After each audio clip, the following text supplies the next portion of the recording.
வணக்கம். இப்ப நம்ம திரைப்படத்தோட ஷார்ட்டஸ்ட் ரிவ்யூ தான் பார்க்க போறோம். இந்த படத்தோட கதை என்ன அப்படின்னு பாத்தீங்கன்னா, விக்ரம் பிரபு போலீஸ் ஏட்டா இருக்காரு. அவருக்கு ஒரு எஸ்கார்ட் டியூட்டி வருது. அதாவது ஒரு அக்யூஸ்ட சிவகங்கையில் இருக்கிற கோர்ட்ல ஆஜர்படுத்தணும். அந்த எஸ்கார்ட் டியூட்டி போயிட்டு இருக்கும்போது சில பல பிரச்சனைகள் ஆயிடுது. அதுக்கப்புறம் என்ன நடக்குது அப்படிங்கிறது தான் மீதி கதையே. விக்ரம் பிரபு இந்த படத்துல ஒரு லீட் கேரக்டர் பண்ணியிருக்காரு. அதாவது ஒரு கான்ஸ்டபிள் ஏட்டா ஒரு யதார்த்தமா ஒரு நல்ல பெர்ஃபார்மன்ஸ் கொடுத்திருக்காரு அப்படின்னு சொல்லலாம். பட் இவரை தவிர்த்து சுத்தி இருக்கிற எல்லாமே புதுமுகங்களா இருக்கிறதுனால இவர் கேரக்டர் ஒரு சப்போர்ட்டிங் கேரக்டரா அந்த புதுமுகங்களுக்கு இருந்து அது கடைசி வரைக்கும் நல்லா டிராவல் பண்ண ரொம்பவே ஹெல்ப்ஃபுல்லா இருந்திருக்காரு. இந்த படத்தோட பெரிய பாசிட்டிவ் யாரு அப்படின்னு பாத்தீங்கன்னா, இந்த நியூ ஃபேஸா வர்ற hero and heroine Akshay and Anishma. இவங்க ரெண்டு பேரும் ஸ்டார்டிங்ல பார்க்கும்போது என்னதான் நடிச்சிட போறாங்க அப்படின்னு தான் தோணுச்சு. பட் இருந்தாலும் போக போக அவங்களோட இந்த லவ் போர்ஷன்ஸும் சரி, எமோஷன்ஸும் சரி ரொம்பவே செம்மையா நேச்சுரலா வெளிப்படுத்திருந்தாங்க.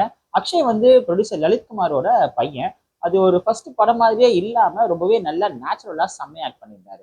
சின்ன சின்னதா நிறைய வேல்யூபிள் கேரக்டர்ஸ் படத்துல இருக்கு. பட் அவங்கவுங்க கொடுத்த கேரக்டரை கரெக்டா பண்ணியிருக்காங்க. மியூசிக் டைரக்டர் ஜஸ்டின் பிரபாகரோட சாங்ஸும் சரி, பிஜிஎமும் சரி த்ரூ அவுட்டா இந்த படத்துக்கு என்ன தேவையோ கரெக்டான ஒரு விஷயத்தை தான் கொடுத்துருக்காரு. அது ஒரு ஆடட் பாசிட்டிவா தான் இருக்கு. படத்தோட ஒரு சில சின்ன பிரச்சனைகள்ல என்ன பிரச்சனை அப்படின்னு பாத்தீங்கன்னா, இந்த சாங்ஸ் தான். இந்த படமே 2 hours 7 minutes படம் தான். இந்த சாங்ஸை போட்டு இந்த படத்தை ஃபில் பண்ணி எக்ஸ்டெண்ட் பண்ணியிருக்காங்களோ அப்படின்னு தான் தோணுது. இது ஒரு த்ரில்லர் பேஸ்டு படமா தான் இருக்கு. என்னதான் நடக்க போகுது அப்படின்னு நம்ம ஆர்வமா பார்த்துட்டு இருக்கும்போது ஒரு பிளாஷ்பேக் காமிக்கிறாங்க. சரி, பாட்டும் நல்ல ஆடியோலும் சரி, விஷுவலையும் நல்லா தான் இருக்கு.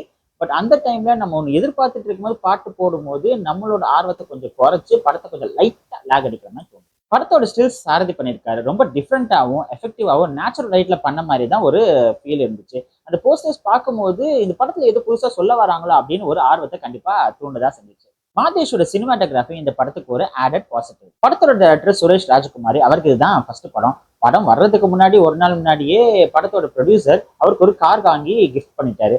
அப்படி என்னப்பா அந்த படத்துல இருக்க போது கிஃப்ட் எல்லாம் பண்ணிருக்காங்கன்னு சொல்லிட்டு நமக்கு கண்டிப்பா மிகப்பெரிய ஆர்வத்தை தோண்டுதான் செஞ்சுச்சு. ஸோ ட்ரைலர்ல வர்ற அந்த காட்சிகளை பேஸ் பண்ணி ஃபர்ஸ்ட் ஹாஃப் ஃபுல்லாவே எடுத்திருந்தாங்க. ஃபர்ஸ்ட் ஹாஃப் ஓகே நல்லா இருக்குப்பா அப்படின்னு தோணுச்சு. இதுக்கப்புறம் என்ன எடுத்துட்டு போறாங்கன்னு சொல்லிட்டு ஒரு ஃபீல் இருந்துச்சு. பட் செகண்ட் ஹாஃப் பாத்தீங்கன்னா ரொம்ப டிஃப்ரெண்டாவே எடுத்திருக்காங்கன்னு சொல்லலாம். நமக்கு என்னென்னமோ மைண்டு தோணும். இவன் சாவ போறானா, அவன் சாவ போறானா, அவனை கொல்ல போறாங்களா, இல்ல இவனுக்கு என்ன ஆகும்னு சொல்லிட்டு நிறைய நம்ம மைண்ட்ல ஓடிட்டே இருக்கும். பட் இருந்தாலும் அவங்க டிஃப்ரெண்டா ஒரு சில பல விஷயங்களை காமிச்சிருக்காங்க. லவ்வையும் சரி, எமோஷனையும் சரி, ரிலீஜியன் பேஸ்டு ஸ்டஃப்பையும் சரி, இவர் கரெக்டாவே அந்தந்த இடத்துல என்ன காமிக்கணுமோ கரெக்டா சூப்பரா காமிச்சிருக்காரு. ஆக மொத்தத்துல இது யாருக்கான படம் அப்படின்னு பாத்தீங்கன்னா, எல்லா கேட்டகரி ஆஃப் மக்களும் இந்த படத்தை பார்க்கலாம்.